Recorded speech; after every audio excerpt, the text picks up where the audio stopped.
Good afternoon, colleagues and friends from around the world and the UAE to our webinar today on UN careers. We're happy to have you with us, and I would like to start our webinar with an introduction on who I am and also my guest host. My name is Dina Assaf. I'm the United Nations Resident Coordinator for the United Arab Emirates. This means that I'm the head of the United Nations here and represent the UN Secretary General here in the UAE. I'll be providing you the presentation today and also answering any questions you have at the end of the presentation. I also have with me today Ms. Noura Az-Zaibi, the Deputy Manager for the Abu Dhabi Youth Hub, who will give some opening remarks as well. So I'd like to hand over to you, Noura, for your opening remarks. Thank you. Thank you so much for the introduction, Dina. To start with, it's my sincere pleasure and in fact an honor to be a part of this session, especially that I'm considered one of the youth who are the main target of this session. Once I read or hear about such topics, first thing that comes into my mind is our leadership vision, the vision of empowering the youth to lead our future, which all started with our late founding father, Sheikh Zayed bin Sultan. He focused a lot on investing in people, their energies, and empowering them to lead our future and the upcoming days. Which got all carried out and continued by our current leaders and government. As you mentioned, I'm coming from the Federal Youth Authority, which is a part of the Ministry of Culture and Youth. And our aim and main goal is to upskill and empower the youth from all around and from all different interests. And if I go back to the 1972, the UN, I believe, has established its first office in the UAE. And since then, the UAE's leadership have always collaborated with the UN, which means from the starting and establishment of our country too, as it's worth noting that the UN celebrated its 75th anniversary of success, mashallah, last year in 2020. So it is a real honor for us to be invited by the UN to be a part of the success and achievements of the goals and targets towards humanity and our planet. So I would like to really encourage our youth to accept the challenge and to be a part of the UN vision. The given opportunities is a great opportunity provided by the UN. One, it will allow us to showcase the capabilities of our youth. It will be opening so many different doors to develop themselves in many different and new sectors. Also by providing diverse experiences by working in a successful multinational organization. Which gives them a lot of experience in different ways. And before closing, and on behalf of the Ministry of Culture and Youth, I would like to thank you for the invite and for providing this opportunity to our youth. And as an ending note, we always and will always look up to our late founding father, Sheikh Zayed bin Sultan. So allow me to share a quote that he said, which says, future generations will be living in a world that very different from to which we are accustomed. So it is essential that we prepare ourselves and our children for the new world. And thank you. You can go ahead, Dina, and tell us more about the program and opportunity. Thank you so much, Noura, and I greatly appreciate the quote and the wise words that you shared. I think this is something we've learned also in this COVID experience that the world has gone through, that the way that we were used to doing things is not necessarily the best way or the only way. And we have to be flexible and innovative.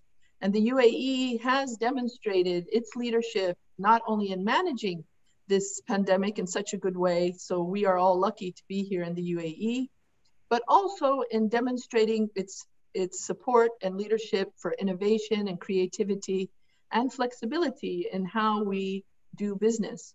The UAE, even though this isn't the purpose of this webinar, but I think it is important for me to say, has demonstrated also creativity in even how governance or things are done in the country different from other countries, meaning there are different ways to do things, and this is really important.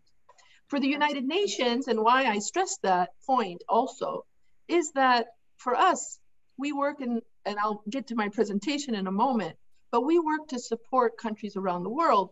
And we look also for best practices, examples, how different countries are doing things to share it with other countries so that we all learn from each other. I think under COVID, we learned that we all benefit by learning from each other, seeing how others in other countries or communities do things so that we can see what's the best way to do something. Because as humanity, we all help each other. So I want to thank again the UAE for its leadership and understanding this vision. And I also, as we will in our webinar here, encourage Emiratis as well as other citizens from around the world to engage with the United Nations. So thank you again, Noura. I really appreciate the ministry's engagement with us and outreach to youth in the UAE. I do know that this is a webinar, and therefore, of course, we've advertised on social media. And this webinar is open to anyone of any citizenship and anyone in the world, actually. There is no limitation because the information that I will be sharing will be relevant to anyone. I will, in my presentation at times, bring references to the UAE because that is my target audience, being that I work here in the UAE, but all information will be useful to everyone. So this is important for me to say up front. And we will hope in your Q&A section to clarify any points that may not be clear to you.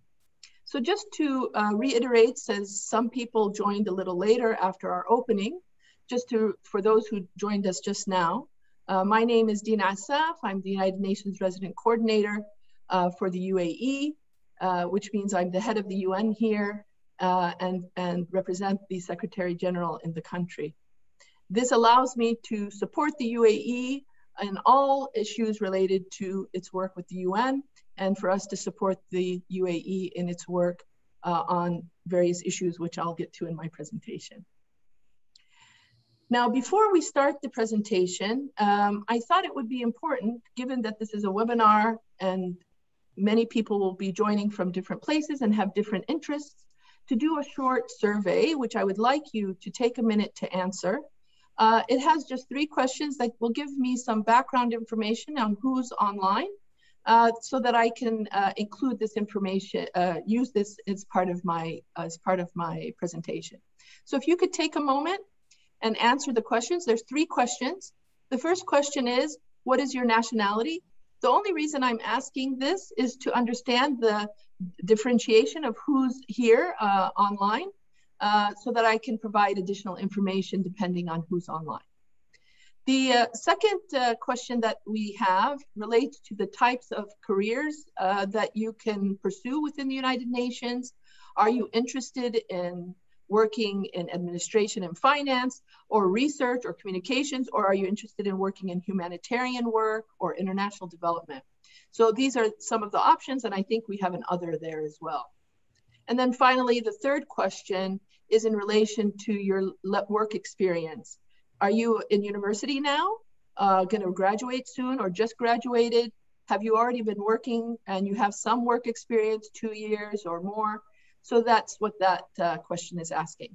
This will help me to make sure that the presentation I provide can be more targeted to who's online. Okay, so I'm going to give this another minute and then, or not a whole minute, a few seconds, and then we'll start the presentation. So colleagues, my colleagues in my team who will be helping me with the webinar today are online. Sarah Shatilla, who works on my communications, Soraya Molina, who works with me on partnerships and coordination, and Catherine Lester, who's in my office, heads my office and my team. So these 3 people will be helping me manage today's webinar. So I'm going to ask Soraya right now Soraya, where are we? And are we close to finishing? I see almost everybody has answered. I think we can close. We can close. So I'll count to 5. 1, 2, 3, 4, 5. Okay, just to give people time to answer. And I think we can close now. Okay. All right, so let me just take a look at the results just to give me a sense of how many people we have online. So we have a good mix. We have about half of the attendees are UAE nationals, which is useful for me to know.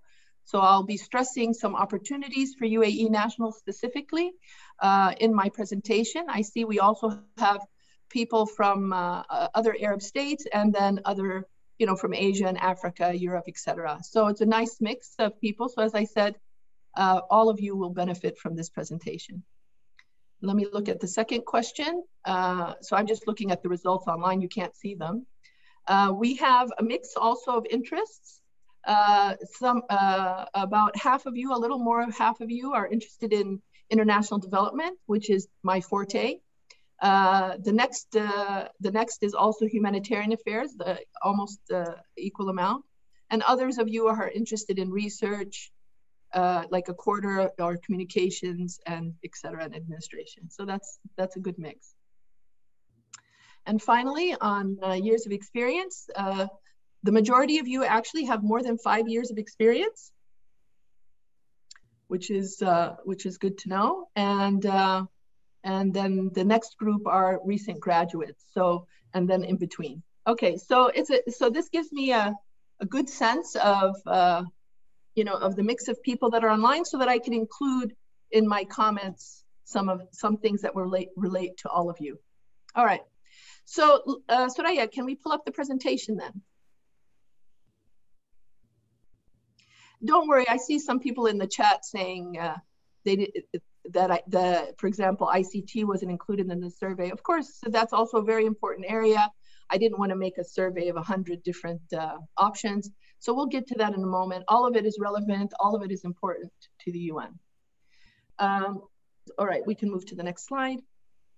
I'm just gonna make this smaller so I'm not looking at myself. Okay. All right, so who are we? And just so you know, this presentation was designed as an introductory presentation about the United Nations and careers in the UN. After the end of this presentation, you should understand what are some options for you that you can pursue if you're interested in a career in the UN, and where to go to find that information. So you will need to do more research to understand more on your side. But at the end of this presentation, I believe you'll be able to have an idea of how to start looking for a job in the UN if that is something you're interested in doing. So as you can see here on this slide, the United Nations is an institution that actually, which we will be getting to in a moment, is composed of various parts. I'm not going to be getting into the details of the UN and its composition. I think that's a full other presentation. Maybe we'll do that at another time. But the United Nations was founded in 1945. And as Noura rightly mentioned, in 2020, we had the 75th anniversary of the United Nations, which was a very important milestone for us. And for those of you who are here in the UAE, you may have seen on Burj Khalifa, the logo of the UN and the announcement of the 75th anniversary, as well as other things in social media across the world. Because for us as the UN, it was a very important milestone for various reasons. One, of course, given the amount of impact and work that the UN has done with countries around the world, but also the anniversary ended up in a year that none of us predicted, which was the year of a global pandemic. This then showed to us and to the world the important role that the UN plays in supporting the world in times of crisis or challenge, such as a pandemic. So these are some of the things that the UN does. So as the slide shows you here, we work on a variety of issues, from peace and security to working on collaboration between countries and And as I would say to my family when they sometimes ask me what I do, I would say that I work in the United Nations, and the type of work I do is supporting people and supporting countries to improve the living conditions and the situation in their country. Each country is different, and the challenges that each country faces are different. So the type of work the UN does in any one country will differ depending on the situation. So because we're a global organization working with countries from around the world, we are able also to support in addressing challenges like the COVID pandemic and finding ways to collaborate across countries to solve these problems. So the UN has an important role in many, many different areas. So I think we can move to the next slide. Now, the UN, as I had mentioned, is made up of countries, which we refer to in our terminology as member states. Member states means countries. So there's 193 members of the United Nations that makes up what we call the governing body of the United Nations. We have, as it noted here, headquarter locations in New York, Vienna, Geneva, and Nairobi. But we also have representation in 160 countries around the world. And here in the UAE, we have the United Nations represented as well. And that's where my job comes in. Overall, we see that we have over 45,000 employees around the world. We also have specific parts of the United Nations that deals with what we call programs, which is the international development side of our work and the humanitarian side of our work, as well as peace operations, which you may have heard in the news, for example. On the map here, you can see the locations of where we are actually residing. But even if we're not in a country where we don't have an office, we are also supporting countries where we don't actually have a physical office. We just support them from other countries. So we have presence in countries, but we support all countries. Next slide. Now, I really like this slide, and I'm gonna keep it up here so you can read it, because I think it's a nice summary of some of the kinds of things that we do, because not always do people understand what is the United Nations.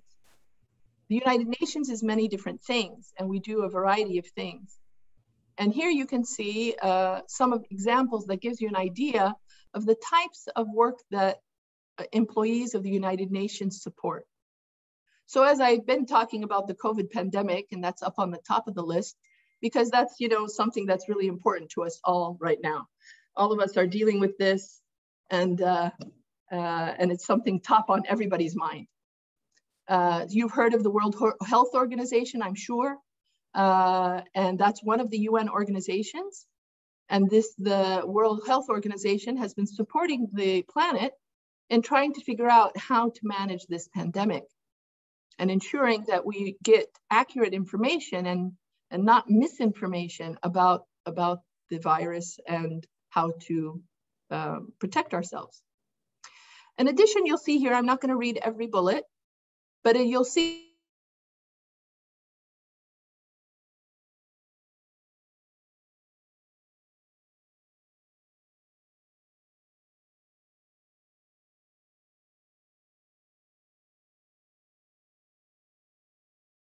and they're not able to feed everyone in the country or a community. Really important to us prior to this pandemic was the distribution of vaccines around the world and making sure that children receive the vaccines that they need so that we can be a healthy population around the world, you know, such as polio, smallpox, etc. These are viruses that have existed for a long time and killed people in decades past. But now they've been eradicated due to vaccines. And hopefully, inshallah, the COVID-19 will also become a thing of the past if we can all become vaccinated. So I put my pitch in here. If you haven't gotten vaccinated, please get vaccinated. It's really important to protect yourself and to protect your community. And you'll see on here also other things related to human rights, related to peacekeepers, related to mobilizing money to help countries to do different types of work. And of course, we also have a role in diplomacy, which is in helping countries to communicate and address challenges that they're facing. So we can go on and on. So I hope this gives you a nice overview of the kinds of things that we address. I will state here that we are recording this webinar and we have a YouTube channel which we'll be putting it on. So if you want to watch it again and to look at the presentation or share it with your friends, you can do that. So we'll be posting that up as well. So we can go to the next slide. Now, international development. This is the area of focus that I have. So as a UN resident coordinator, as a UN resident coordinator myself, and the UN that works here in the UAE, we work on issues related to what we call international development. Some of the organizations here in the UAE also have a humanitarian role, meaning they provide support through the UAE to other countries that need help.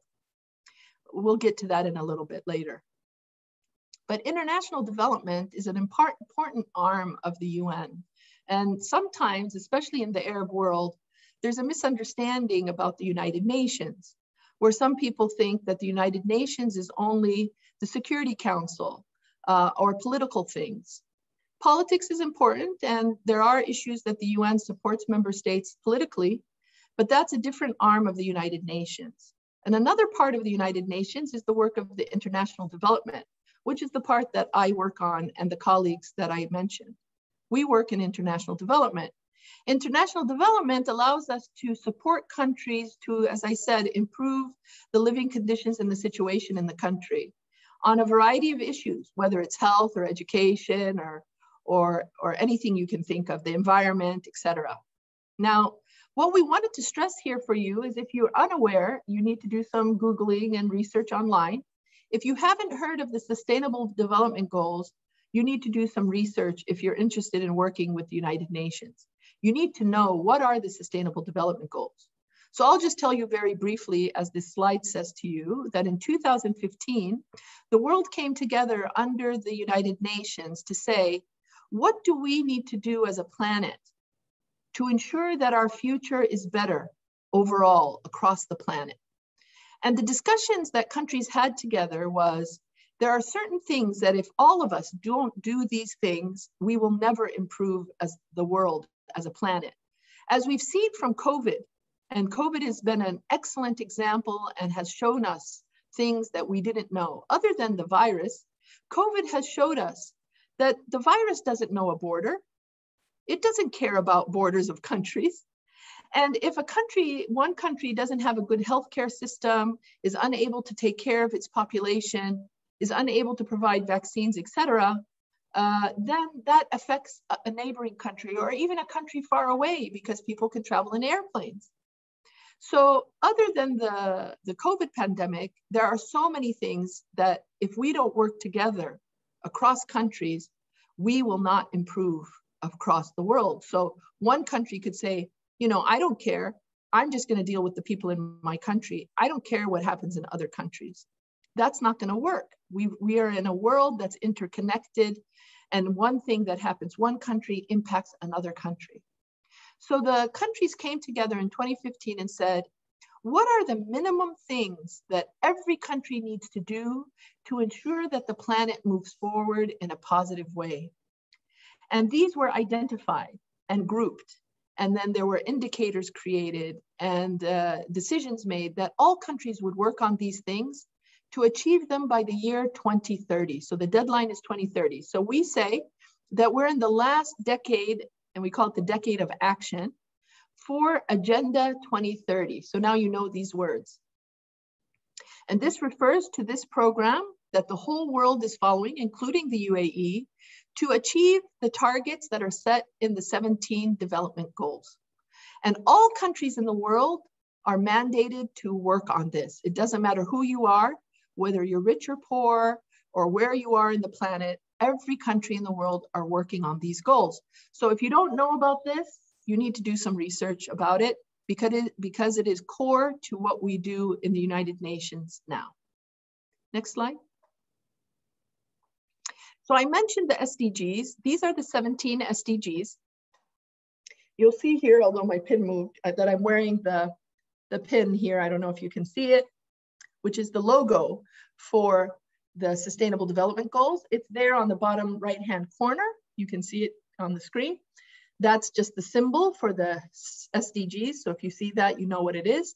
And these are the 17 goals. And under each goal, there are various targets and indicators so that all countries can work towards those objectives. But you can tell from the headings of each goal what it refers to. And they're not in order of priority, they're just listed. So for example, the first one, that there shouldn't be any poverty in the country, that there shouldn't be people that are hungry in your country. All people in your country should have, get facilities for good health and well-being, which we know is really critical for COVID, right? Quality education, all your population should have access to education. Gender equality is really important between men and women. There needs to be fairness. Everybody, both men, women, everyone needs to have access to all opportunities in the country, et cetera, et cetera, et cetera. And I'll just say on this last point, because it's not on the slide, that we have a very important principle called leave no one behind, which means that every person in any country should have these goals applied to them. They're not meant just for some people or certain people in a country, it's for all people. So we call it leave no one behind as a key principle in the United Nations, that we reach all people and help countries to address all people in their country. So these are the 17 SDGs. So I would encourage you to do some more research on that, because if you, as we're continuing the webinar now, if you decide to apply for a job in the UN and you get called for an interview or they give you a written exam or something, this will be part of the questions that you will receive in one way or another related to the job. So you'll need to learn about this. Next slide. Now, the United Nations and the UAE, as I said, because I'm heading the UN here, I will interject within the presentation different issues related to the UAE and recognize also the engagement of the UAE with the UN. So Noura did her research really well, because she's correct that the first office of the United Nations was established in the UAE in 1972, and that was actually UNICEF. For those of you who may or may not know UNICEF, UNICEF is the UN's organization that deals with children. And so that was the first organization that established itself here in the country, in the UAE, and was working with the country to ensure that children were getting the best services and support needed. So the UN also, as part of our role, is to, as I said, is to bring knowledge and best practices to countries to make sure that everyone can benefit from that knowledge. So UNICEF started here, and then after that, other organizations joined here and working with the UAE, including the United Nations Development Program, which I think was the second one, and others that followed. Right now here in the UAE, we have about 350 staff working here in the UAE, and we have about 30 UN organizations engaging with the United Arab Emirates. Some of them are based here, and others are based in other countries and support from afar. And we have been working with the UAE to also help in ensuring that they can achieve the SDG targets and seeing how we can facilitate and ensure that the UAE receives the best information, support to reach those goals. And the UAE is doing really well on the SDG targets, and we hope that by 2030, as the plan is, that they'll reach all the targets for the UAE, and maybe even more on some of them. I think we can move to the next slide. Now, I wanted to give you some context and understanding of the setup of the United Nations, because this will also help you in understanding, where the jobs are and how the UN kind of works. because if you're not part of the UN, you haven't worked with the UN or you haven't dealt with the UN, it might feel intimidating or confusing. So the United Nations has, as we mentioned in a previous slide, has a variety of parts. So one thing that people don't understand is that the United Nations is a composition of a variety of organizations that work on different issues. And all of them together make up the United Nations. So it's a variety of different organizations, and that's important to understand. So if you're looking for a job with the United Nations, it means you actually have to think about, well, which part of the United Nations am I interested in working in? And then you go to their website or their job site, and I'll share you more information on that, so where you can find that information. But this is also to help you understand that we have our headquarters offices, and if you remember the earlier slide, we also have offices in countries that are not considered headquarters. And those offices, like the offices we have here in the UAE, work directly with the host government and the country that we're in. And we work to support that country in the goals that it's trying to achieve. So one of the things you'll need to consider is, am I looking to have a career track, or am I looking for job opportunities in one of the headquarters offices? Or am I more interested in having what we call field experience and actually working on actual projects and programs in a country to make things happen for the people in that country? So this is one of the things that you'll have to consider. So the United Nations country team is a very important terminology for you to know. The United Nations country team is the team, which we know a team means a group, right? Of all the different organizations in a country that are supporting that country or working with that country. And here in the UAE, we actually have 30 of the 40 UN organizations working with the UAE in one way or another. And on the right, you'll see all the logos of the different organizations doing different types of activities or knowledge sharing, etc., with the United Emirates. So you see the first one, UNICEF, because they were founded the first. They're not put in an order of when they were founded here with the UAE, but that's a nice coincidence that UNICEF is first, UNDP is second on the top, and that's a nice coincidence. But then you have IOM, which is the International Organization for Migration, the World Health Organization, the World Food Program, UNESCO, and many, many, many more. So lots to learn here if you're unaware of these organizations. Even if you weren't looking for a career in the UN, if you're listening to this webinar, you were probably interested, as we saw from the questionnaire, in international development or humanitarian affairs. So these are good partners for you to know about for the work that maybe you're doing right now. So this is also useful for you to do some research.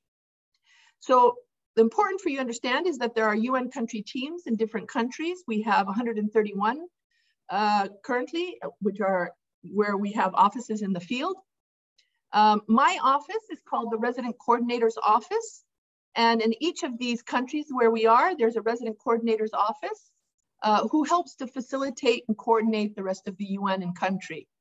And like this webinar, where we provide information and dissemination on different issues that impact the UN across the board. So that's sort of, part of the job that I have. So I'm glad that I'm able to provide this information to you and hope that it'll be useful to everyone. So if you look at the slide here, you'll also see that as the work of the United Nations is working to make impact and to support the national plans and priorities of the country, and this is all around what we would call international development, or depending on the country, maybe humanitarian support. Next slide.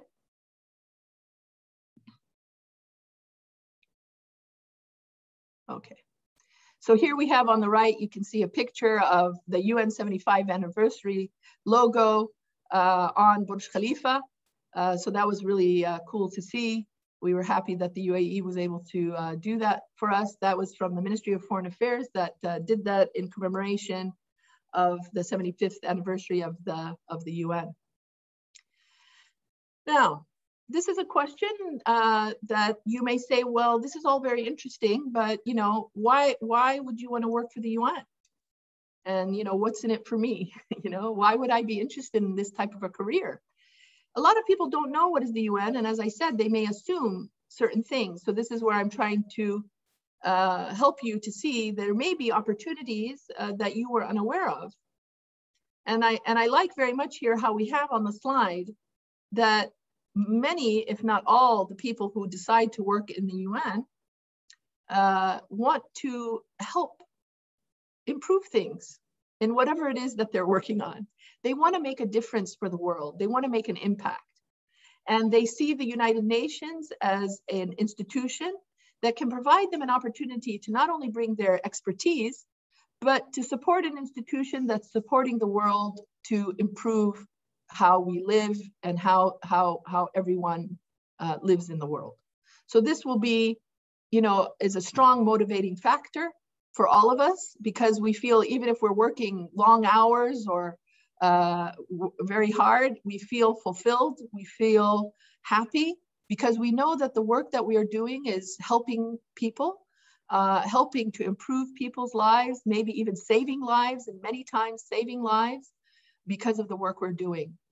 People, for example, who work in the environment sector in the United Nations, you know, are working on climate change. They're looking at saving the planet from, you know, climate crisis. So there's so many things that we do that makes working in the United Nations a rewarding career and a rewarding opportunity.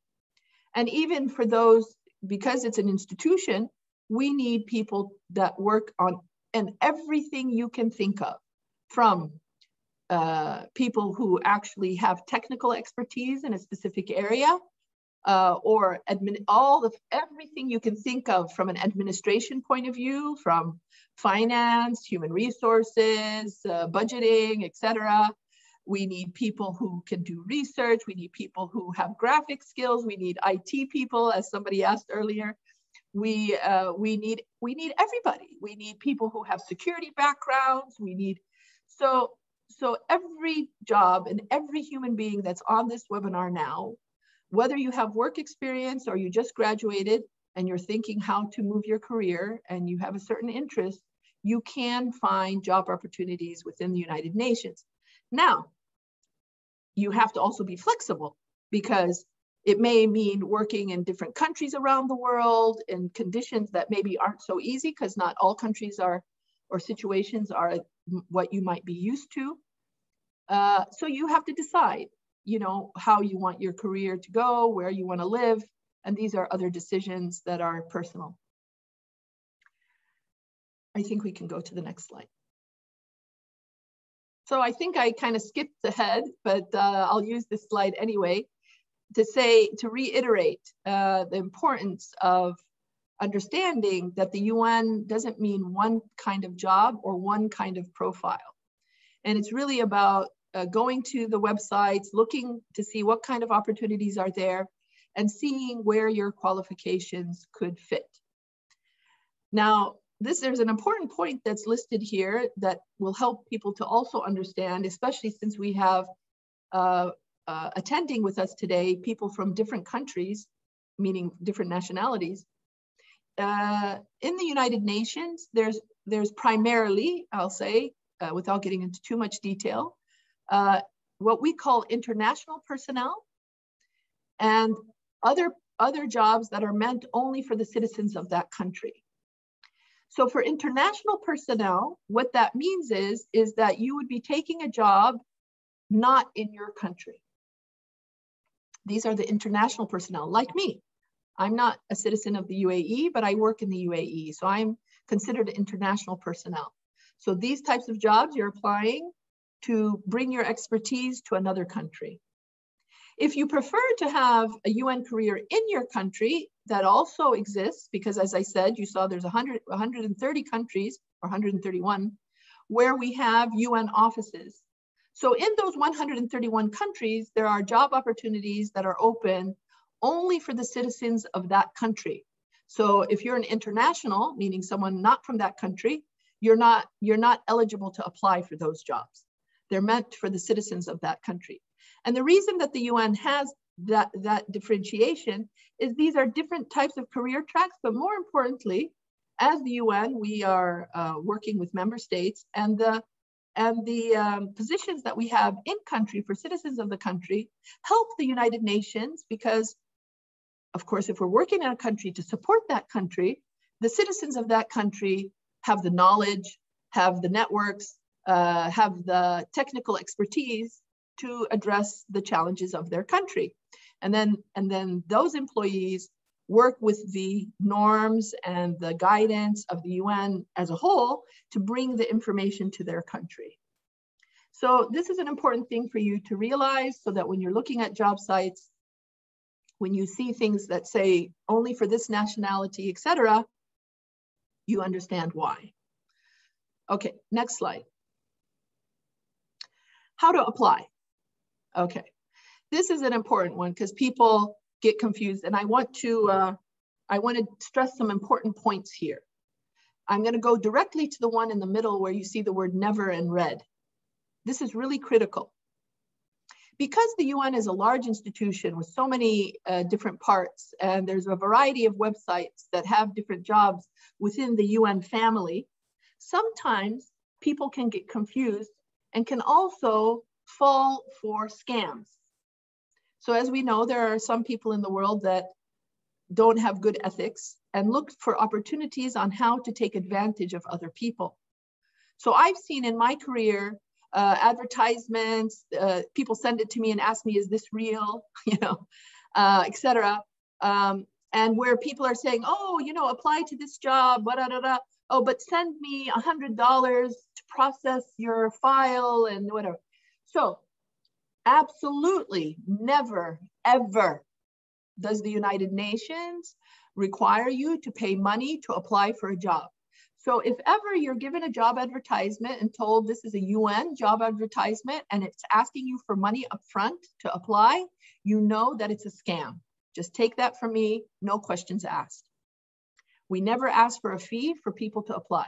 Anyone in the world is eligible to apply to any job that we've advertised, given the conditions of the job that I mentioned to you before. So you could apply, but if you're not a national of that country and it's meant for that country, your application is online, but we won't consider it because it says on the job that it's for that country. So you'd have to read the job description very carefully, okay? Now, there's a variety of websites, and I'm gonna be showing you some of them, not all of them, because I don't know what you're interested in, to help you to understand that you need to go to the different organizations you're interested in to see what jobs they have advertised. The other thing you need to know is that any job in the United Nations today, before it used to be different, but now we have the internet, all jobs in the United Nations are applied through an official UN website. So if there's some weird looking website, I don't know what, and it's not a UN official website, no, that's a scam. All our jobs are applied to through official UN websites. You will never have job applications that are not that are outside of an official website. So that's important, and it's useful to us today with the internet. Before the internet, that was harder to know, but now we can know. So please be careful about who you give your information to, because sometimes they might not even have money, but they're looking to steal your information, your name, birthday, other information. So just be careful in the days of the internet that you know about. Now, additionally, as this slide clearly says, you need to check UN websites frequently if you're serious about finding a job, because some jobs, depending on the urgency, can be advertised only for 2 weeks. Some get advertised for a month or longer, several months, depending on the situation.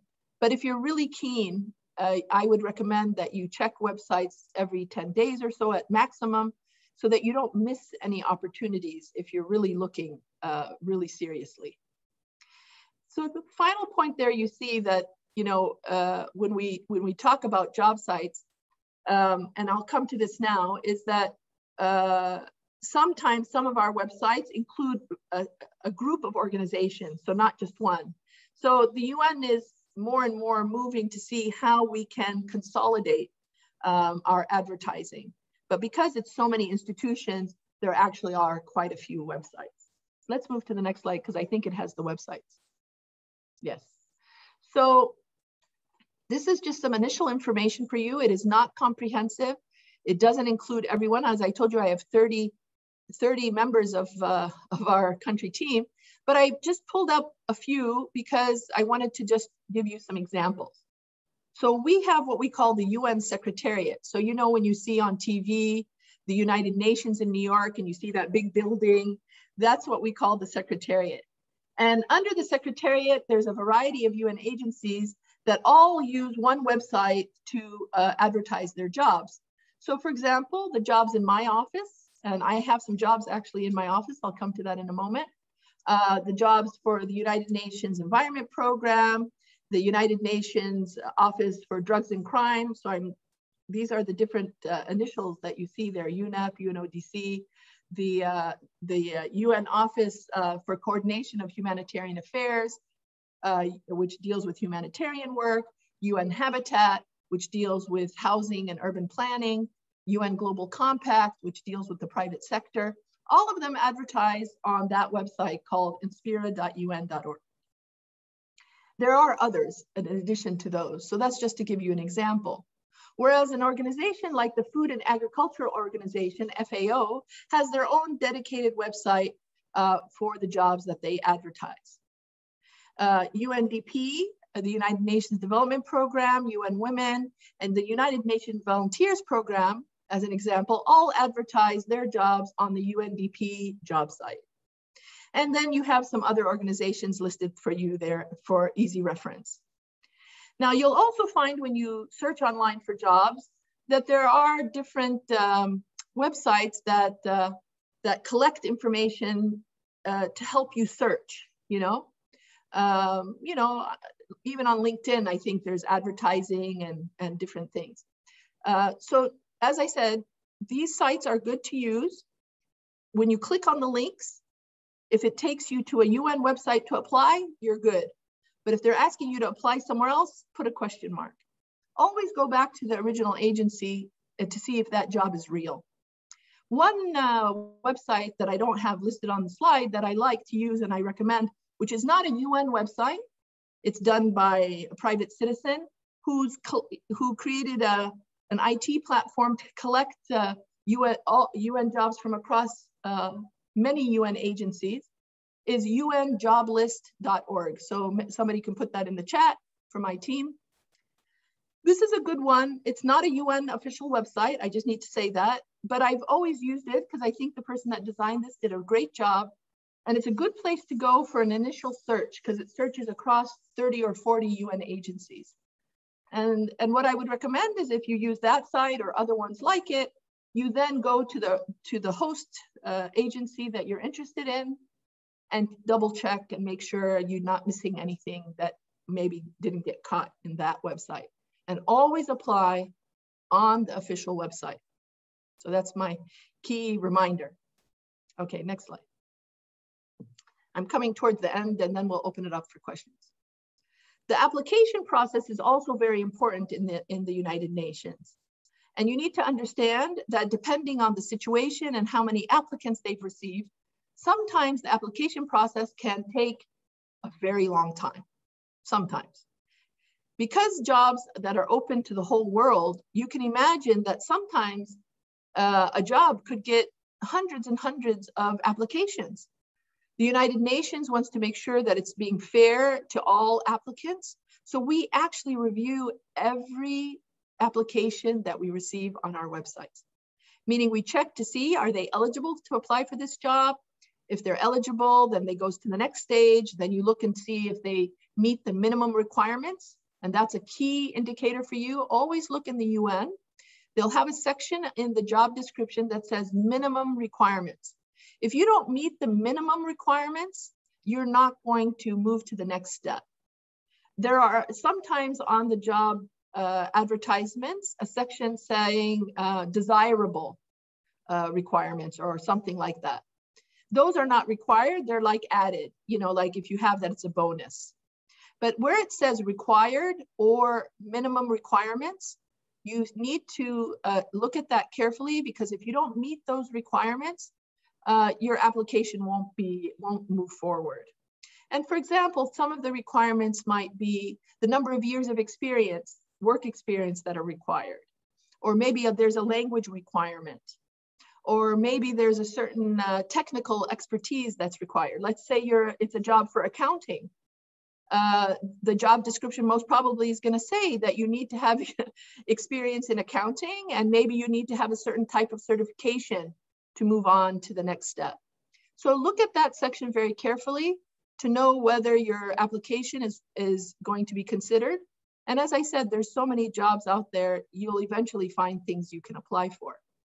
You'll need to create a profile online. And if you've never done this before, my advice is to give yourself time. So don't leave it to the last day. It takes time, you know, because now everything's on the internet and IT and all this stuff. You know, you have to put in each, you know, your name, and it'll ask you information about each of your jobs, and you have to put it in the system. So these things can take time depending on the length of your CV. So give yourself enough time to do this and do it well, because once you've saved a profile on a UN website, it's saved and you can use it again. So it's a good investment of your time. If you're interested in that organization, you can then always update it, and you don't have to fill it in every time you go to that same website. So it's worth the investment of your time. If you're really interested, for example, to work for UNICEF, you fill in your profile on their website, and then you can use that profile every time you apply to a job at UNICEF, and you can update it. As you can see here, we put some basic steps for you so you can understand how applications are dealt with in the UN. As I said, you know, your profile will be reviewed against the minimum requirements.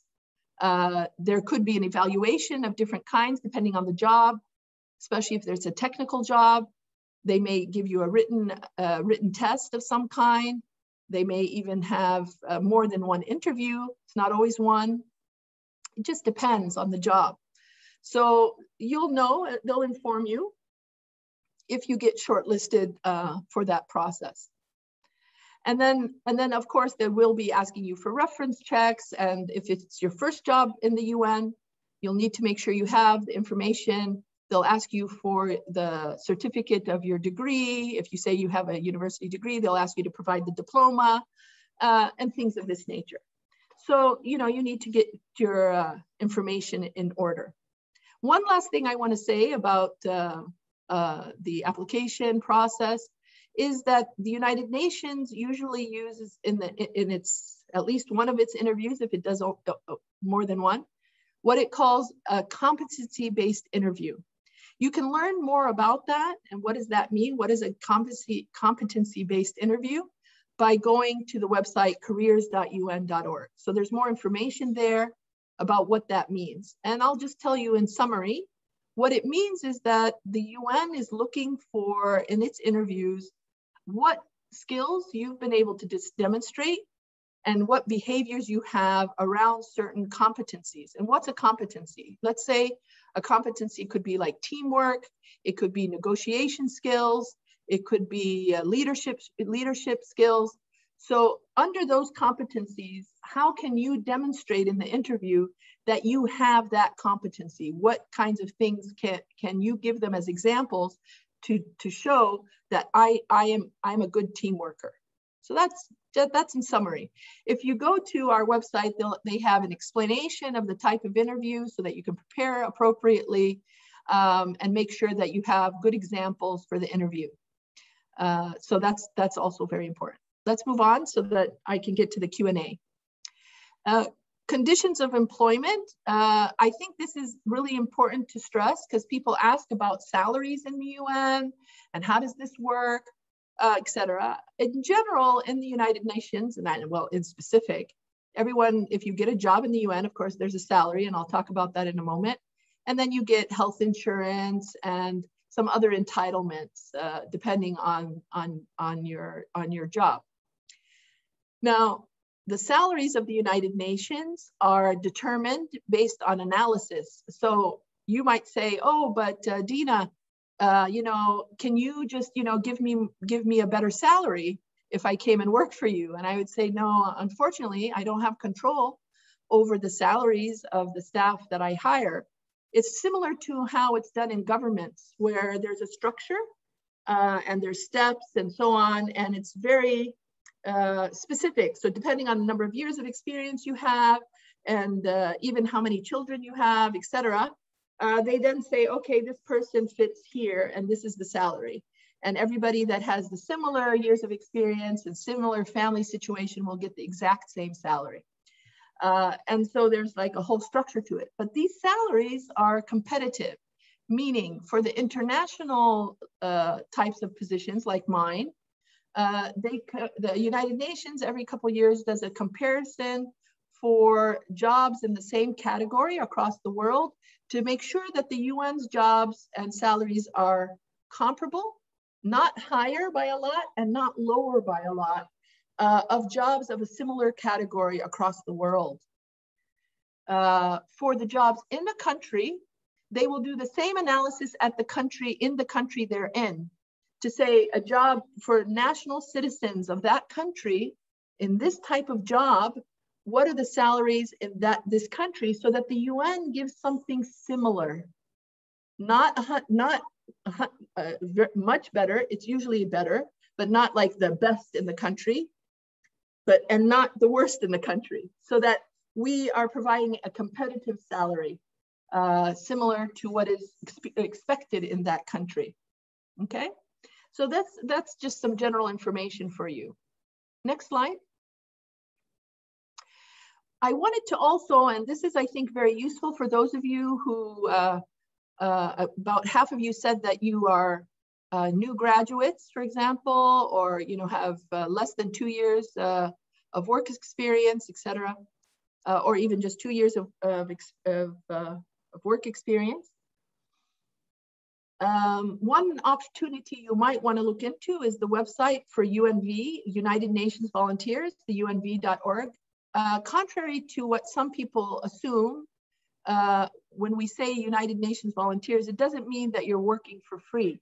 So you get what we call a stipend, but not a salary. So you get enough money to be able to live in the country you're in comfortably, and to have transport and food, but not luxuriously, right? So the idea being is that you're volunteering your services and you're getting enough money to be able to live where you are. This is a very useful opportunity for especially new graduates, because it gives you an opportunity to work within the United Nations, but still be able to afford to do it. And there are many jobs in different parts of the world under the UNV. Additionally, under UNV, they have a youth program for new graduates that have less than 2 years of work experience, and also for people who are very experienced, which they call UNV experts, who maybe have retired even and want to contribute to the world and the United Nations as a volunteer. So this is a great website to look at. And I would also say, for those of you looking for experience, that there's also online volunteering available. This has been there even before COVID. And so that's also a great opportunity that you could engage in online volunteering and do that in addition to even the jobs you have right now to contribute to the work of the UN and maybe even add some experience onto your CV. So check out unv.org. You put a profile, you put it into the system, and then it also will bring to your attention opportunities that you might be interested in applying to. Next slide. Okay, we're at the end. Okay, so this is the first time I've given this presentation, and I was trying to give you as much information as I could within an initial presentation. I hope it's been really useful to you, and I'm going to be opening soon to questions so that we can help clarify anything that needs to be clarified. But please follow us on social media. This is the Twitter accounts of my office here in the UAE, as well as myself. And we also have a website, which you can see at the bottom, as well as a link, the one that's in blue at least, or in purple in front of me, that actually has some additional information on jobs that we have here in the UAE for staff. Right now, I can share with you that in the United Nations in the UAE, we have some job opportunities already available. In fact, some of them are for Emiratis only. So those of you who are Emirati, if you enjoyed this presentation and you're curious, go to that website, check out the jobs that I have advertised. 3 of them are in my office, so you'd be working with me. So if you like my presentation, you might be interested in working with me. And I'd be happy to have you if you have the right qualifications. And there's also a job for Emiratis also in the office, the Coordination Office for Humanitarian Affairs. So these jobs are posted there as well as some other ones. We will continue to update that as well as on our website when we have jobs here in the UAE for nationals and non-Emirati nationals as well. But I wanted to stress that because the opportunities that I have in my office, the deadline is the end of July. So, you know, you have some time still, and you can also share that with your friends if you see an opportunity that might be good for them. So I'm going to stop here and ask Sarah to help me out in seeing what are some of the questions that we've received. And I'll stay on for another 20 minutes or so to answer questions, depending on what we get. And hope that this has provided you knowledge and information that's useful to you and will help make you at least curious to look into career options within the United Nations around the world or here in the UAE that maybe you didn't think about before. So that was the goal of my presentation. So I hope I achieved it. So Sarah, tell me on your side first, anything that I missed, because as you know, I kind of did it sort of like a conversation. Was there anything that you feel I missed, or maybe you have some questions to ask me from the group? Thank you. Thank you, Dr. Dina. I think we're getting a lot of positive reviews from the audience. Everyone was really engaged, so that's great. Thank you for the insight. Some of the questions were already covered in the presentation, but we'll start off with the national positions. We have a question that if an applicant started his or her journey as a national professional officer, would that applicant get you an opportunity to be on the international personnel in the long run? And could you elaborate a bit on the career path of starting off as a national professional officer? I actually want to thank the person that asked that question, because we should even have a slide on that. So I'll add that even to my my presentation for the future. So colleagues, let's add that as a slide, because it's such an important question, and it applies here, the country here, and any country in the world. And in fact, what I would say to you as advice, if you came to me and said, can you give me some advice? I want to work in the United Nations. How do I start? You know, as I said, it's very competitive depending on the job, because the international jobs are open to the globe, meaning anyone in the planet can apply. That can be hard. I mean, you could have the right skills and be the perfect person for the job, and I would say go for it. But the competition is hard. So if you still don't have the right experience to make yourself stand out, what could you do?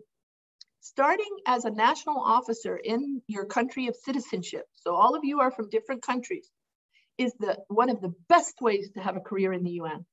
And most, if not many, UN staff started in their countries in one way or another, or as a UNV that I suggested is another way a lot of people start.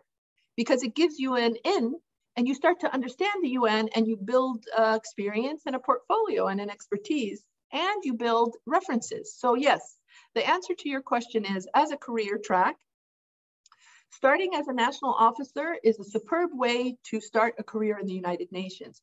And definitely, once you've worked as a national officer, you've gained credibility because you've worked in the UN. There's people also that know you, so that when you do apply for an international position, you're more likely to be shortlisted for the written test or interviews, etc.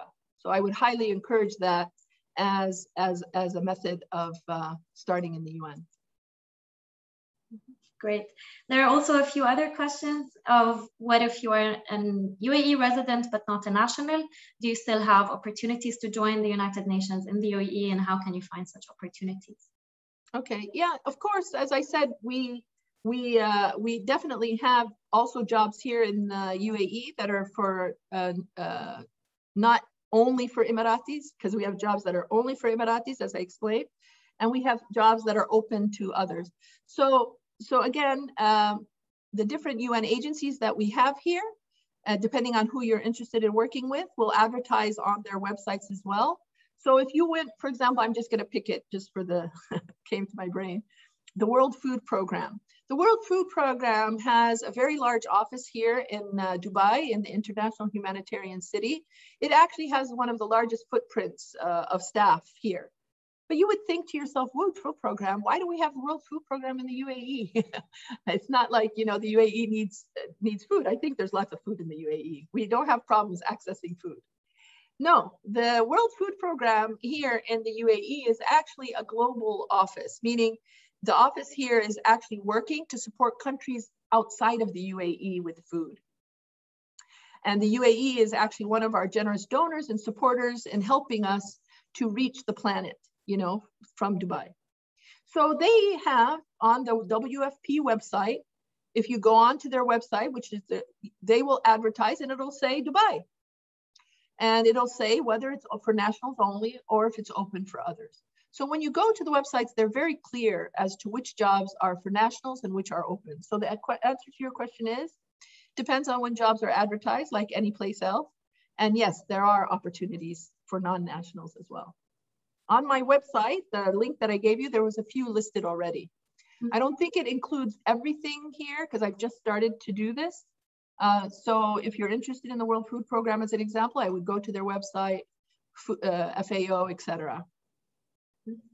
We shared the links with everyone in the chat box, so we encourage also everyone to click on the links and explore more the opportunities. There were a few other questions from participants interested in joining as asking if you have any internship programs or volunteering with the United Nations, and particularly in our participation at Expo. Ah, very good. Excellent. Excellent question. Internships in the United Nations are also advertised. So when internships become available, they will also be advertised in the UN system. Right now, I don't personally know of any specific opportunities right now, but I would say follow us, because if you're in the UAE and interested and you follow our account, if we ever have any opportunities, we will post it. So I'll just put that out there. And then I would say also at Expo, we've actually just had a discussion with the Emirates Foundation.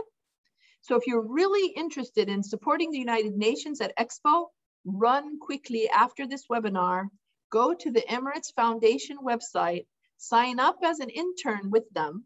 And in next week or something, you're going to see a job advertisement for internship opportunities with the UN at Expo. So if this is something, or like volunteer, not intern, like volunteer opportunities. So if that's something you'd like to do, go on to the Emirates Foundation now, get your profile set up quickly, because they're going to be identifying volunteers from their roster to work with the United Nations at Expo. So I hope that one of you will come up to me, or two or three or four, will come up to me and say, I was part of the webinar and I signed up and that's how I'm here. So I'd say, great, that's fantastic. So that opportunity also exists. We also have a question from someone who's really passionate in international development and humanitarian affairs, but hasn't really particular experience in that professionally. So the question is, can someone turn their passion in this field into a career with the United Nations? And how to start? How to start? Well, that's an excellent question, which I think would apply to any career track anyone was trying to pursue. I mean, one of the most challenging things for young professionals is when you first graduate from university, if you're going to university, what's my next step? How do I get my first job? Especially if you have a specific interest in a particular area. So all the things that you know and have been taught and shared with your colleagues or professors, etc., would apply here as well. However, in addition to that, I gave you one entry point, which is the United Nations volunteers, and mentioned that they have something called youth volunteers. So this is where they provide volunteer opportunities, which I told you, it also includes a stipend, and they'll fly you to the country at their expense, et cetera, if it's in a different country, for recent graduates. So that gives them an opportunity to have an experience right out of university, right smack in the middle of a UN office. I actually have in my office a youth volunteer who is joining me from Korea. So that's just an example. So these opportunities do exist. So I think that, so you also need to think about, just like with any other career, how can you get engaged? How can you beef up your CV so that you can be given opportunities? So it applies the same like in the UN. We have a couple of questions on qualifications. So what are the skills that would increase your chances of being shortlisted and being noticed and selected by the United Nations? And is English also a required language for positions within the UAE? Within the UAE, and I'll answer that one first because you said it last. In the United Arab Emirates, yes, English is required because we operate primarily in English, but we also, depending on the job, may also require Arabic. So both languages are required in some cases, and in some cases only English, depending on the job. In other countries around the world, English tends to be a common language that the UN uses. But in some countries, such as Latin America, Spanish will be the main language and English would be the secondary language of communication. And in other countries where French is dominant, French could be the working language and English the secondary language. I would say English, whether we like it or not, is quite common across the UN system. So if your English language skills are not enough for you to be able to work, I think you'll find it frustrating and hard. So you really need to beef up your language skills to be able to operate. The more languages you know, the better chances you have for getting jobs in the UN. In some UN organizations, you need to be fluent in at least 2 languages or they won't even shortlist you, even if you're the perfect person. So you have to have at least 2 languages that you're fluent in. So these requirements are, of course, on the job description. But my encouragement for people who are interested in this kind of work is if you have an aptitude for languages, pursue that. It will up your chances and provide you more competitiveness for many jobs in the UN system. Because if you're one person who knows several languages, you can communicate with more people because we deal with all people, as you know. So the more languages you know, the better. And then I forgot the beginning part of the question because I got onto the languages part. Yeah, so the questions were if there are any specific qualifications or skills candidates should consider that would increase their chances in being shortlisted. This is also a very good question. And what I would say to you is first, I want to focus on the actual job. If you're looking at a job application that you're applying to, in that job advertisement, you'll see a section after the minimum requirements. It'll have a section and it'll say competencies. And there the organization or the unit has identified the key competencies that it considers the most important for that job. We all know all competencies are important, but it'll put specifically that, teamwork, conflict resolution, negotiation skills, I don't know, there's many different competencies. It'll list the ones that are the most important for that job. Those become also really critical for you during the interview process because you have to be able to explain in the interview how you have those competencies. But overall, in general, for the question that was asked, not job specific, is of course there are various competencies that are quite important to the United Nations. We work with people from all over the world. I have worked for the United Nations for almost 25 years now, hard to count. I won't tell you my age. Well, I could tell you my age, it doesn't matter. But anyway, I've worked for the United Nations for almost 25 years now. In the 25 years that I've worked with the UN, in every office that I've been in, all the people are from a different country. So one of the key skills that you need to have as a United Nations employee is the ability to communicate and relate to people of different nationalities, different religions, different beliefs, different ways of thinking, different language skills, etc. This is really important. So what we call multicultural competency, ability to work in an environment that is different from your home. So if you're only accustomed to working for people that speak exactly the way you do, come from your background, that would be a challenge for you in the UN, because in the UN, you're dealing with people from all over the world. One time, I'll share with you a story. When I was working in New York in our headquarters, one of my sisters came to visit me. And for me, working in the UN is normal because that's my job. My sister doesn't work in the United Nations, so she was visiting. And we went up in the elevator, and there were people from all over the world in the elevator speaking, I don't know how many different languages. When we got off the elevator, my sister said to me, "Is it always like this?" And I said, "What are you asking? I don't understand the question." She goes, "Well, in the elevator, there was like 4 or 5 languages. I didn't even understand what they were saying. It didn't even occur to me because to me, this was normal." And I said, "Yeah, that's the UN environment. You will be around people that dress differently than you, that speak differently than you. So this is an important skill." Other skills I'll just say very quickly, for example, are leadership skills, because those are really important. Communication skills, very critical. Ability to use technology today. If you're unable to use technology, it'll be hard for you, especially now in COVID. And then, of course, specific skills related to the job that you're talking about. So we could go on and on. So there's so many things that would be important. So try to imagine yourself in the job or the country that you're planning to go to, and how would you manage? And so these are some of the things I would highlight. Great, thank you. Some of the participants are curious to know if there are any UAE nationals working with the United Nations currently, here or abroad. And another sub-question is the UN office in the UAE considering to initiate any, doing any efforts to attract more Emiratis to the United Nations? Thank you so much. Actually, yes, we do have some Emiratis working in the different offices that I shared with you. Not as many as we would like. And this is one of the reasons for this webinar. And if you followed me on Twitter, I said, "Are you Emirati? Come join me for the webinar."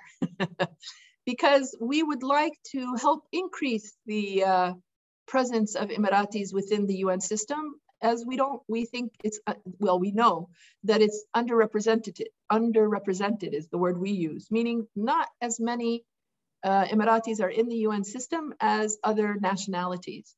So this webinar is part of that effort to do outreach here in the UAE, to bring awareness to the United Nations and the opportunities that are there. And I hope those of you who are Emirati who are listening will help me in disseminating this information and letting your friends know about this career track if they hadn't thought about it as an option. So you'll be helping me to spread that message. So if you have any other ideas of what we could do to reach Emiratis to bring this information to their knowledge, please share it in the chat. I'm looking for all avenues to reach people here in the country. And there was another question I think you had, because I think we answered. Did I answer everything? Yeah. Okay. Yeah. Now I see here in the chat, so I'm going to skip ahead because I can't read the chat while I'm talking, but one question I can see it because it's nice and short. Somebody's asking, is it true if you have any of your family work in the United Nations, you can't get a job? No, that's not true. Okay, let me explain. It is true and not true at the same time. Okay, so what it is it's a very important within the United Nations that our recruitment processes are fair and transparent and open. If you speak Arabic, I will say WASTA does not work in the United Nations, which means like networking or favors or something like that. This becomes really important when you're talking about family members, etc., because people could say, "Oh yeah, well, this person will get a job and then they'll just bring their brother and their sister and whatever." Yeah, it doesn't work like that in the UN. So how we manage that is that you can apply and work in the United Nations. However, you cannot work in the same unit or department, and you cannot have a managerial relationship or any type of working relationship with your relative. So in the United Nations applications that you will do, they will ask you, do you have any family that work in the United Nations? Who are they? What is their job? What's their name? What's their job? You know, and where are they located and which UN agency? And this is so that they can check to make sure that the job that you're applying to, there's no conflict of interest. So if, for example, one of your relatives works in UNICEF and you applied to a job in World Food Program, they're very separate, so you're fine. If you apply for a job in UNICEF where your relative works, then the HR is going to have to check to make sure that you can apply. So you'll have to see, depending on the situation. So the answer is you can apply, but there are some instances where no, there's a conflict of interest, and so they will say you're not eligible. I hope that clarifies. We had a question from someone that already applied to one of the positions and just wants to know what is the process from now, when can they expect to hear back, or just for the jobs that we advertised? Okay. Post. Yeah. So the jobs that we've advertised, as part of the application process in the UN, we have to have a certain number of applicants. So let's say only one person applied that's qualified. I can't have a competitive process if there's only one person, right? Because who are they competing against? So in such cases, I may extend the advertisement if I don't have enough applicants. Of course, I'm exaggerating by saying one, but you have to have a certain number so that you can do a competitive process, give a test, and make sure that the best candidates move up the process. So currently for the jobs that I have advertised, the current deadline is end of July. Will I be extending? I don't know. If you see an extension, what that means is your application is still okay. You don't need to apply again. It just means I don't have enough candidates to continue the process. If we don't do that, if we don't extend, then we will be vetting the process. There'll also be a written assessment and other steps along the way. So candidates who've applied to my jobs probably should hear something by the end of August, early September at the latest, as to whether they are going on to the next step or not. I did notice, because I don't know who asked that question, that I have many applicants to the jobs in my office from non-Emiratis. So if any of you applied and you're not an Emirati, your application will not go forward from there. So we will only be looking at the applications of Emirati citizens for the jobs in my office, the ones that I advertise now. In the future, it could be different, other jobs. I hope that clarifies. I know we are running a bit short on time, so maybe one last question before we can leave the floor to final remarks from you and Nudo. Can one person apply to more than one job for the same office? Absolutely. Notice what I just said, absolutely. If you are qualified for a job, if you're qualified and you're interested in competing for that position, whether it's in the same office or in the UN at large, apply to everything that you feel that you're willing to put energy towards applying. So in my own office, as an example, I have several jobs advertised. If you're qualified for more than one, yes, you can apply to more than one. And if you could even end up taking the assessment or even be interviewed for more than one. So it just depends on how your application moves through the steps. So yes, definitely. And in the UN system at large, I would say definitely expect to apply to more than one job. And at the same time, things take different time to process. And because the UN, depending on the job, especially for the global ones, get so many applicants, you will only be contacted if you're going to the next step. If you don't get contacted, it means you didn't go to the next step, because they can't write an email to hundreds and hundreds of people to everything. So maybe in the future, this will get automated somehow. But right now, Only if you're going to the next step do you get contacted. Now, I'm going to ask one question to myself that I get many times, because just to help people that are listening, who will say things like, yeah, I applied for jobs in the UN, but I never heard back. It's pointless. I don't know why. I don't even know, if anybody will ever even look at my CV, or, it's just too hard, or, these types of comments, meaning like, obviously you must have to know somebody. First of all, I tell you, that's not the truth. I joined the UN, I didn't know anybody. And I've hired many people who knew nobody, okay? So I just want to say that up front. So don't let that kind of whispering from people impact you.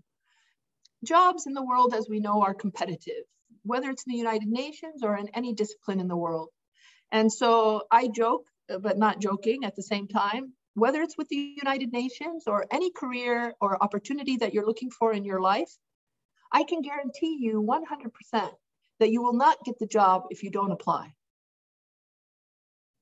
So what I say to you is, like anything that's competitive in the world, you have to put your hat in, you have to try. And in the UN system, it kind of depends who else is competing against you. And there's no way to know who's competing against you when you apply. I've applied in my career in the UN to many, many jobs. Some I hear back and some I don't, and I'm very qualified.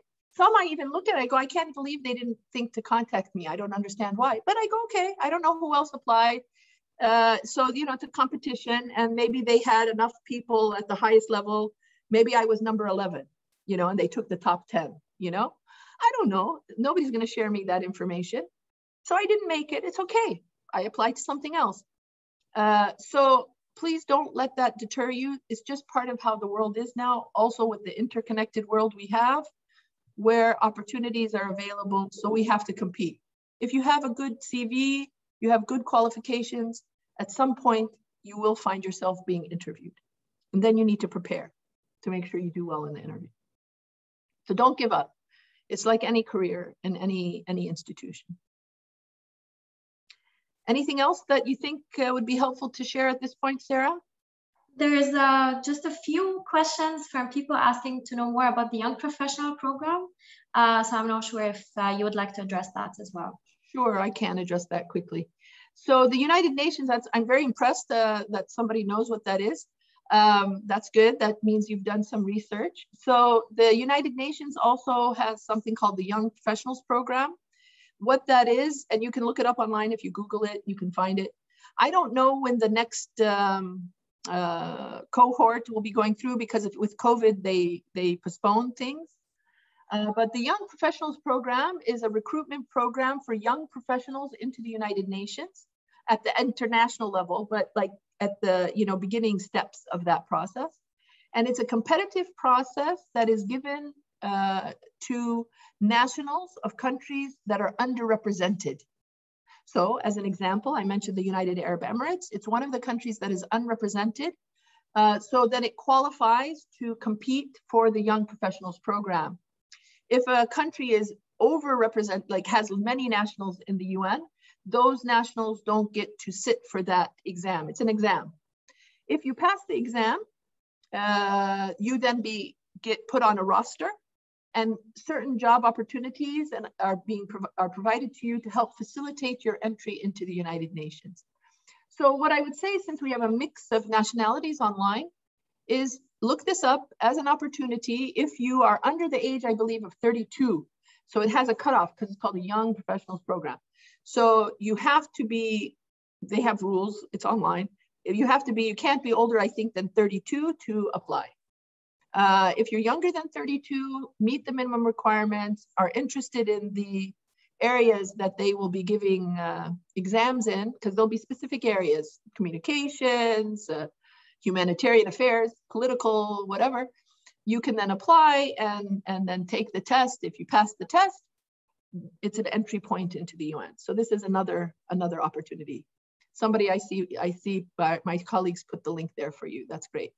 And here, one of my colleagues from the UN is mentioning the Junior Professional Officer, JPO, which is a program that's hosted by the government. The UAE started to provide JPO opportunities, which is basically where the government pays for a program to put young professionals in specific jobs in the UN system. So this is something that for the UAE nationals here would be on the MOFAIC website, where more information will be provided. For those of you who are citizens of other countries, if your country is hosting junior professionals, it would also be in either your Ministry of Foreign Affairs or other related ministries where they will advertise these opportunities.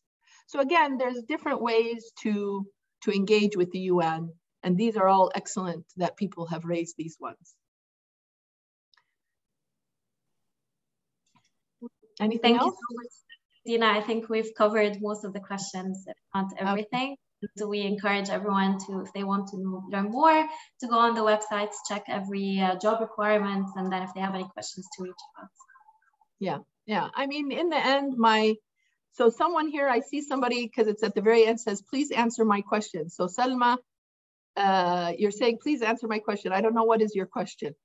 We have a question on whether there are any available opportunities in statistics, data management, and information systems. So where in the UN in general, or in my office? In the UAE, United Nations and UAE. Yeah. Well, actually, go to the website that we provided on the link. In my office, there's one position for Emiratis that's specifically for a data analyst.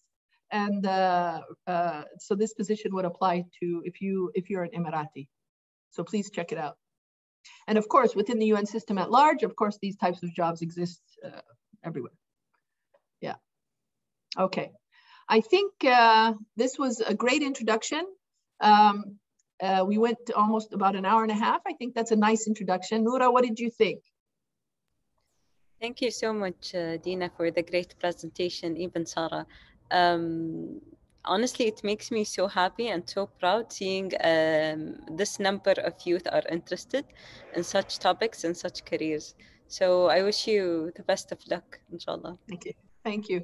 And Noura, we count on you also to disseminate this video once we post it, so others can learn about it, about the UN. And to all of you, I encourage you to pursue your dreams, pursue your passions, pursue what you believe in. In life, things don't come easy. It's just how it is. But it doesn't mean you give up right away. If one door closes, a door opens. So you have to keep on looking and trying. And eventually, as you are pursuing the thing that you believe in, you will find the entry point to what that is. I hope that for some of you, it'll be the United Nations. And I hope that this presentation has inspired you to do some research online, to learn more about the United Nations and the different careers that that are there for you. This you can do. We're in a time and age that is very different from when I was young. And the internet, by the way, I'm not that old, but the internet is young. The internet did not exist when I was coming out of college. There was no such thing as researching the UN on the internet or finding jobs for the UN on the internet. That's a whole nother story. If you ever see me at a coffee shop or something, I can share you that story. So I just say to you, take advantage of the time and history that you're in, where all information is provided online. The United Nations provides all information online. There are no jobs that are hidden somewhere for certain people. Everything is there. So if there's a job, it's advertised. And it'll tell you whether you have the qualifications or what the restrictions for application are, as I explained. So research it, find out what how the UN might be part of your career. It could also be a short period of time as a volunteer. There's many different ways that you can support the planet. And I think the COVID situation has shown us that coming together and finding ways to support the world together is the way that we will have a better future. So I look forward to meeting some of you. If you ever meet me anywhere, let me know that you attended this webinar. I'll be happy to meet you in person. And thank you so much for joining us today. Thank you very much. Thank you, Sarah. Thank you, Noura. And look forward to meeting you guys somewhere in the world. Bye.